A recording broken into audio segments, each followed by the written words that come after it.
ও মনু ডালে লবণ দিছো না দিবা? বরিশালের প্রচলিত একটা কথা, সবাই এই কথাটা বলে। সবাইকে স্বাগতম আমার পেজে। আসসালামু আলাইকুম, সবাই কেমন আছেন? আজকে আপনাকে নিয়ে এসেছি খুবই সুন্দর এবং সহজ একটা ঘরোয়া রেসিপি, ডাল দিয়ে লাউ। ভাতের সাথে খেতে দারুণ লাগে আর বানানো কিন্তু খুবই সহজ। প্রথমে আমি ডালগুলো সুন্দর করে ধুয়ে নিয়েছি। আর অবশ্যই ধোয়ার পরে আপনি যে পানিটা খান ওই পানিটা ডালের ভিতরে দিবেন, তাহলে কিন্তু আপনার ডালটা খুব ভালো সিদ্ধ হবে।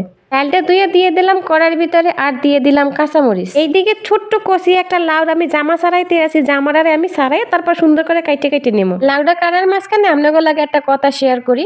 মোর বাড়ি কিন্তু আসলে বরিশাল, কিন্তু মুই কিন্তু অত ভালো বরিশালের ভাষায় কথা কইতে পারি না। বরিশালের অনেক ভাষার লাগে কিন্তু আমার পরিচয়ই নাই, আর অনেক ভাষা আমি বলতেও পারি না, কারণ বলতে গেলে আমি নিজেই আটকায়ে যাই। এখন থেকে চেষ্টা করবো বরিশালের ভাষায় জানি আমি কথা বলতে পারি। আর বরিশালের ভাষাটা যেহেতু আমার জন্মস্থান বরিশাল, সেহেতু আমাকে তো বরিশালের ভাষা কথা বলতেই হবে।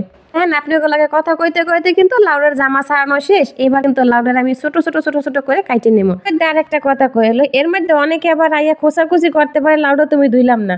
আসলে লাউডা কিন্তু মুই আস্তায় ধুয়ে লইছিলাম প্রথমেই, কিন্তু মোর কাটা শেষ হয়ে গেছে। এবার মুই পেঁয়াজ কেটে এলাম, আর একটা পেঁয়াজে মোর হয়ে যাবে, কারণ মুই তো লাউ বেশি দূর লমো না, অল্প একটু লাউ রান্না করবো ডাল দিয়া। আর পেঁয়াজ কাটা শেষ, এখন রসুনও কাটবো। রসুনটা সুন্দর করে কাটতে কুচি করে তারপর রাখে দেবেন। এর মধ্যে আমি লাগে আর একটা কথা শেয়ার করি।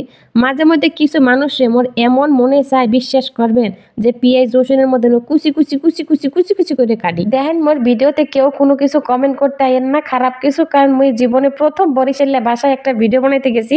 ভিডিওটা কেমন হবে তা মুই জানি না, অবশ্যই কমেন্ট করবেন কিন্তু। মাশাআল্লাহ, মোর কাটা কোটাও শেষ, আর এদিকে ডালও সিদ্ধ হয়ে গেছে।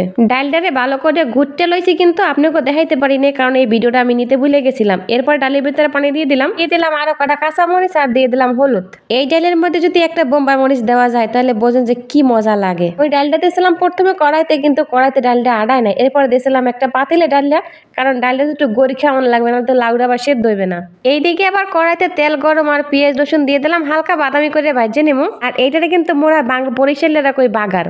আর এই ডালের মধ্যে বাগাটা দিলে দারুণ একটা ঘ্রাণ বেরোয়, যা রান্নার স্বাদটা আর দ্বিগুণ বাড়াই দেয়। এখন কিন্তু আমার ডাল রান্না একদম কমপ্লিট। পরে 2 থেকে 3 মিনিট ডালটা বলক দিয়ে নেবো আর নাড়াচাড়া করে দেবো। সময়টুকুতে ডাল আর লাউ একসাথে মিশে একদম ঘরোয়া একটা মিষ্টি সুবাস বের হইবে। এবার দেখলেন তো বন্ধুরা আমাকে বরিশালের ডালের রেসিপি, একেবারে সহজ পুষ্টিকর। এবার আমার ডাল আর লাউ রান্না শেষ। আপনারা যদি এই রান্নাটা কেউ ট্রাই করেন তাহলে অবশ্যই কিন্তু কমেন্টে জানাইবেন। ভিডিওটা ভালো লাগলে অবশ্যই লাইক কমেন্ট দিয়ে আমার পাশে থাকবেন।